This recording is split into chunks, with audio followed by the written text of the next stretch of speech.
Biblioteca Guamela en el acto. Muy buenos días, queridos estudiantes. El tema a trabajar en estas semanas: imperialismo y colonialismo.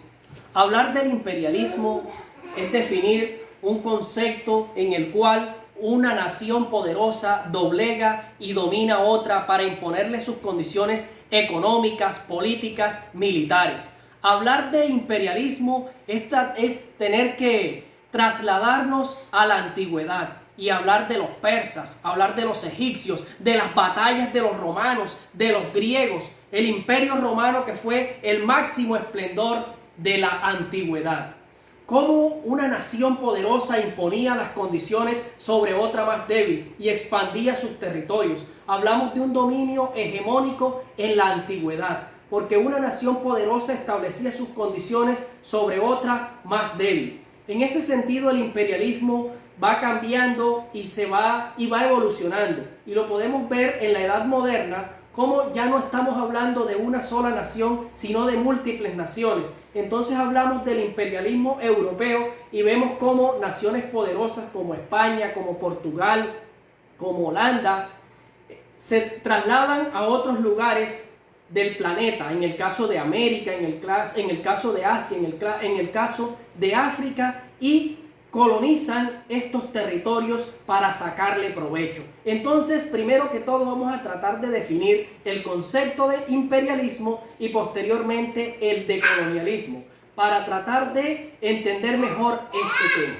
Vemos entonces que el imperialismo, o nos referimos al imperialismo, cuando una nación poderosa doblega a una menos poderosa y le impone sus condiciones políticas, económicas, estableciendo en los lugares de los vencidos una colonia. Es así entonces cuando podemos definir el colonialismo como el territorio ocupado por esa nación más poderosa, que le impone la lengua, la religión, que le impone los principios, que le impone las condiciones económicas y administrativas. Es así cuando vemos, por ejemplo, cómo los españoles, cuando llegaron al continente americano, en el caso nuestro hoy Colombia, pues le impusieron a los aborígenes que aquí se encontraban su religión, su lengua, porque los que llegaron, los colonizadores, vinieron y los derrotaron, los vencieron a través de la fuerza, a través de la violencia, y en ese sentido entonces impusieron la religión,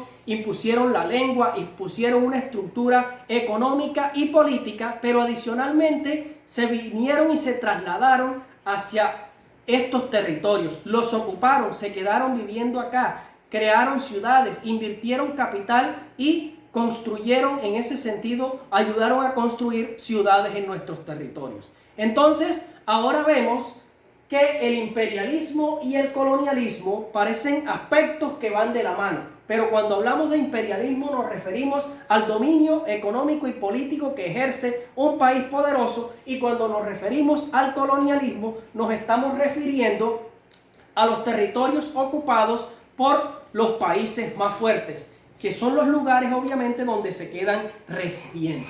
¿Qué hay que decir entonces? Que no siempre que ocurre el imperialismo tiene que haber colonialismo, pues muchas veces puede haber imperialismo sin necesidad de ocupar un territorio, que es lo que en la actualidad se presenta, por ejemplo, con Estados Unidos, incluso con nuestro país, como Estados Unidos, a través de su poder y su hegemonía económica, política a nivel global, establece condiciones en nuestros países. En el caso de Colombia, se queda con sus riquezas, se queda con sus recursos naturales, y no necesariamente teniendo que, en este caso, Estados Unidos viniendo a ocupar el territorio colombiano físicamente.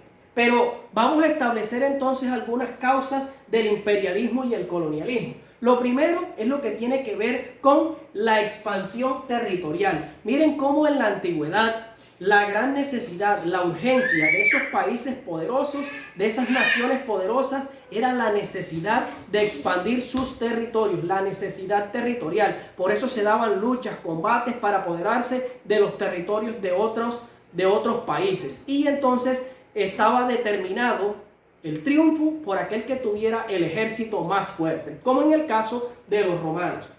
Posteriormente, el término va evolucionando y va cambiando, y para la edad moderna el capitalismo empieza a ser un aspecto determinante que va a ser una causa fundamental de el imperialismo y el colonialismo. En ese sentido, porque el capitalismo va a ser ese sistema económico y político que va a buscar la expansión territorial, pero también la expansión del capital, en el sentido en que empiezan a surgir los mercados y hay la necesidad de obtener materia prima. Y en ese sentido, pues esa materia prima se va a obtener de los países del tercer mundo, como lo son, en este caso, nuestros países en América Latina. Pero este hecho, este acontecimiento genera unas consecuencias muy fuertes y ha generado consecuencias muy fuertes para la humanidad. En ese sentido estamos hablando de la pérdida de la soberanía, porque obviamente los países ocupados, los países colonizados, dejan de ser soberanos, dejan de ser autónomos y van a ser mandados por los países potencias. De igual manera, cuando se da el colonialismo, vamos a hablar de una ocupación territorial, ya que el país poderoso ocupa los territorios del país más débil, imponiéndole sus condiciones. Entonces, miren, este es un pequeño abrebocas del tema de imperialismo y colonialismo. Más adelante y en el transcurso de la semana les estaré dando otras orientaciones.